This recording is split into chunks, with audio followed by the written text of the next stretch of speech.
Hello friends, इस video में हम लोग इंडिविजुअल ड्रग की स्टडी कर रहे हैं। इसके पहले की वीडियो में हमने देखा था कि अल्फा रिसेप्टर और बीटा रिसेप्टर की वजह से किस तरीके के रिस्पॉन्स आते हैं। लेकिन इस वीडियो में हम बात करेंगे इंडिविजुअल ड्रग्स की और वो किस तरीके का रिस्पॉन्स इंड्यूस करते हैं। तो सबसे पहले हम देख रहे हैं डोपामीन। डोपामीन के लिए जो रिसेप्टर होता है D1 और D2 रिसेप्टर होता है। इसके अलावा डोपामीन अल्फा रिसेप्टर के थ्रू भी एक्ट करता है और वैसोकॉन्स्ट्रिक्शन प्रोड्यूस करता है, इंक्रीज कर देता है कार्डियक आउटपुट को और इंक्रीज कर देता है सिस्टोलिक बीपी को। इसका डायस्टोलिक बीपी पर उतना ज़्यादा इफेक्ट नहीं होता है, लेकिन सिस्टोलिक बीपी को इंक्रीज कर देता है।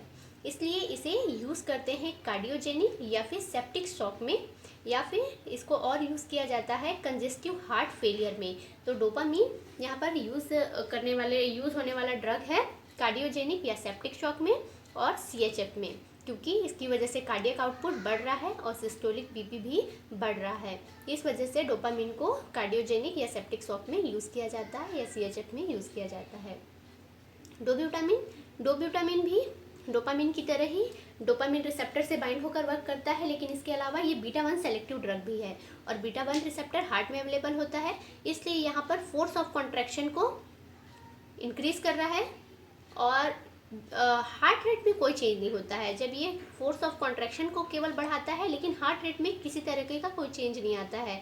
पेरिफेरल रेजिस्टेंस एंड बीपी ये सारी चीज़ अनचेंज रहते हैं, केवल फोर्स ऑफ कॉन्ट्रैक्शन को ही बढ़ाता है। इस वजह से इसको यूज़ करते हैं कंजेस्टिव हार्ट फेलियर में, मायोकार्डियल इन्फेक्शन में या कार्डियक सर्जरी में। इफेड्रिन एक एल्केलॉइड है जिसे ऑब्टेन किया जाता है इफेड्रा वल्गेरिस से। ये रेजिस्टेंट होता है मोनो एमिनो ऑक्सीडेज एंजाइम के लिए।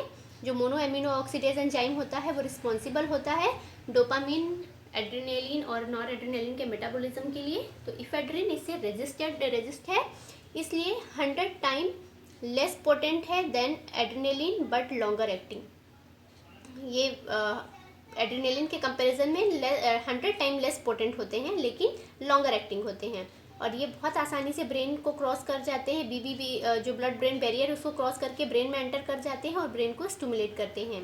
इसको वैसे बहुत कम यूज़ किया जाता है, लेकिन फिर भी इसका यूज़ जो है ब्रोंकियल अस्थमा में, हाइपोटेंशन ड्यूरिंग स्पाइनल एनेस्थीसिया या फिर पोस्चुरल हाइपोटेंशन में यूज़ करते हैं।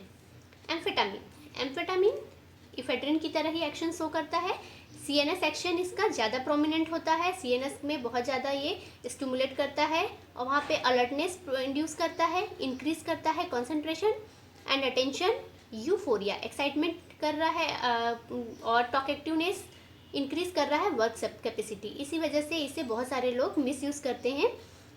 ये रेस्पिरेटरी सेंटर को भी स्टिमुलेट करता है और हाइपोथैलेमस के जो फीडिंग सेंटर होता है उसको इनहिबिट करता है। इस वजह से पर्सन का जो फीडिंग बिहेवियर है वो चेंज हो जाता है। फिनाइलेफ्रिन अल्फा 1 सेलेक्टिव ड्रग है। इसको माइड्रेटिक्स की तरह भी देते हैं और नेजल डिकंजेस्टेंट में भी इसे बहुत ज़्यादा यूज़ किया जाता है। मेफेंटरमाइन ये भी रेजिस्ट होता है मोनो एमिनो ऑक्सीडेज के लिए और catecholamine ortho methyl transferase enzyme के लिए। इसे हम यूज़ करते हैं प्रिवेंट एंड ट्रीट हाइपोटेंशन को ट्रीट करने के लिए यूज़ किया जाता है due to spinal anaesthesia. Surgical procedures में यूज़ करते हैं और शॉक इन मायोकार्डियल इन्फेक्शन। जब किसी पर्सन को हाइपोटेंशन का प्रॉब्लम होता है तो मेफेंटरमिन को यूज़ किया जाता है।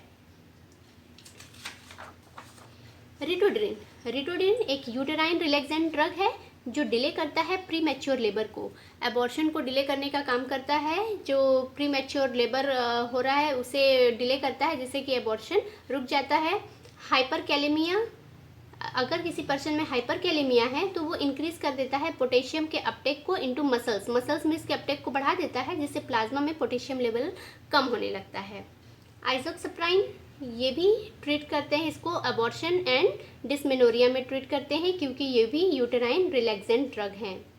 फेनफ्लुरामीन जो है एनोरेक्टिक ड्रग में आते हैं। ये इंक्रीज करता है सेरोटोनर्जिक ट्रांसमिशन इन हाइपोथैलेमस, जो सेरोटोनिन होता है या जिसे हम 5-हाइड्रोक्सीट्रिप्टामिन के नाम से भी जानते हैं, इनके ट्रांसमिशन को इन्हेंस करता है हाइपोथैलेमस में। इसकी वजह से जो फूड सीकिंग बिहेवियर है पर्सन का वो कम हो जाता है और साथ ही साथ जो क्वांटिटी होती है फूड की जिसको वो कंज्यूम करता है वो भी कम हो जाता है। इस तरीके से ये एक तरीके का एंटी ओबेसिटी ड्रग है। इसके कुछ साइड इफ़ेक्ट्स हैं जैसे कि lethargy, drowsiness, bad dreams, depression, dry mouth and diarrhoea, ये इसके कुछ साइड इफ़ेक्ट्स हैं। सिबुट्रामिन ये भी एक एंटी ओबेसिटी ड्रग है और इसका मैकेनिज्म है कि ये इनहिबिट करता है reuptake of both noradrenaline and five hydroxytryptamine. Five hydroxytryptamine के भी कंसंट्रेशन को बढ़ा रहा है और नॉरएड्रेनालिन के कंसंट्रेशन को भी बढ़ा रहा है बाय इनहिबिटिंग रीअपटेक को इनहिबिट करके। तो यहाँ पर ये कंप्लीट हुआ एड्रेनर्जिक ड्रग्स।